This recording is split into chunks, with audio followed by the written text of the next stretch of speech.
Old Nivin is back. ഒറ്റയ്ക്ക് വഴിവെട്ടി വട്ടവാനാണ് നിവിൻ പോളി. അതെ, നിവിൻ പോളിയുടെ ശക്തമായ തിരിച്ചുവരവ്. സർവം മായ.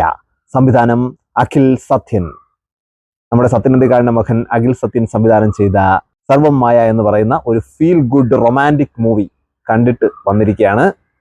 ഈ അടുത്ത് കണ്ടതിൽ എന്നെ മനസ്സിനെ തൃപ്തിപ്പെടുത്തിയ ഒരു സിനിമ. 2025 എൻ്റെ അവസാന സിനിമ, തിയേറ്റർ സിനിമയായിരിക്കും ഇത് എന്ന് ഏതാണ്ട് ഉറപ്പാണ്. ആ സിനിമ 2025 അവസാനം ഗംഭീരമാക്കി എന്നുള്ളതാണ് എൻ്റെ അഭിപ്രായം. ഏറെ നാളുകൾക്ക് ശേഷം നമ്മൾ എങ്ങനെയാണോ നിവിൻ പോളിയെ കാണാൻ ആഗ്രഹിച്ചിരുന്നത്, ആ നിവിൻ പോളിയെ നമുക്ക് തിരിച്ചു കിട്ടി. നിവിൻ പോളി അജു വർഗീസ് കോംബോ, പഴയ മുകേഷ് ജഗദീഷ് കോംബോ പോലെ അതേ ലെവലിലേക്ക് വരുന്ന ഒരു കോംബോ ആയിട്ട് നിലനിൽക്കുന്നുണ്ട്.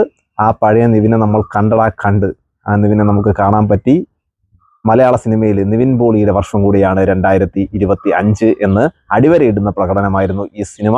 മികച്ച പെർഫോമൻസ്, ചില മാൻഡസങ്ങളൊക്കെ കാണുമായിരുന്നു. നിവിൻ്റെ ഒക്കെ മാൻഡസങ്ങൾ, അജുവുമായിട്ടുള്ള കോംബോ, പിന്നെ നമ്മുടെ സീനിയർ നടനായ ജനാർദ്ദൻ ചേട്ടനുമായിട്ടുള്ള കോംബോ, ഇതൊക്കെ അടിപൊളിയായിട്ട് നല്ല രീതിയിൽ നിവിൻ ചെയ്തിട്ടുണ്ട്.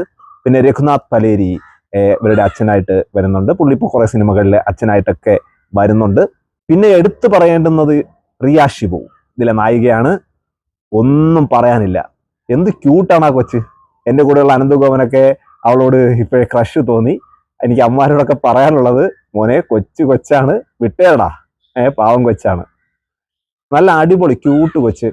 സ്ക്രീനിൽ കാണുമ്പോൾ തന്നെ നമുക്ക് കണ്ണെടുക്കാൻ തോന്നത്തില്ല, അത്രയ്ക്ക് ക്യൂട്ടാണ്.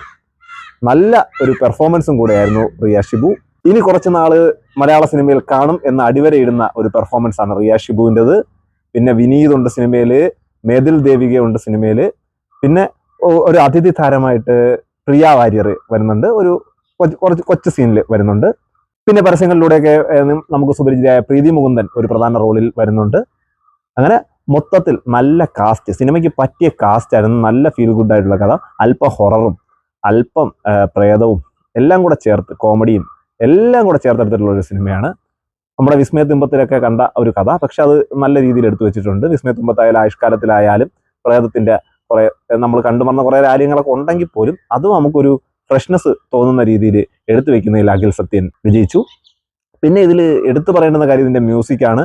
ഇതിൽ നിവിന്റെ ഒരു ഗിറ്റാറിസ്റ്റ് ആണ്, അതുകൊണ്ട് തന്നെ മ്യൂസിക്കിനും വലിയ പ്രാധാന്യമുണ്ട്. ജസ്റ്റിൻ പ്രഭാകരനാണ് ഇതിന്റെ മ്യൂസിക് ചെയ്തിരിക്കുന്നത്. ഗാനങ്ങളും ആ സിനിമയുമായി നല്ല രീതിയിൽ ബ്ലെൻഡ് ചെയ്യുന്ന രീതിയിലാണ് എടുത്തു വെച്ചിരിക്കുന്നത്. ഒന്നും പറയാനില്ല. സിനിമ കണ്ടപ്പോൾ ചിലപ്പോഴൊക്കെ കണ്ണു നിറഞ്ഞു, മനസ്സ് നിറഞ്ഞു. ആ രീതിയിലാണ് സിനിമ മുമ്പോട്ട് പോകുന്നത്. ക്രിസ്മസ് വിന്നർ ഉറപ്പായിട്ടും ഇത് തന്നെ എന്ന് 100% ഉറപ്പിക്കാവുന്ന ഒരു സിനിമ കൂടിയാണ് സർവം മായ. എല്ലാവരും തിയേറ്ററിൽ പോയി ഈ സിനിമ കാണണം.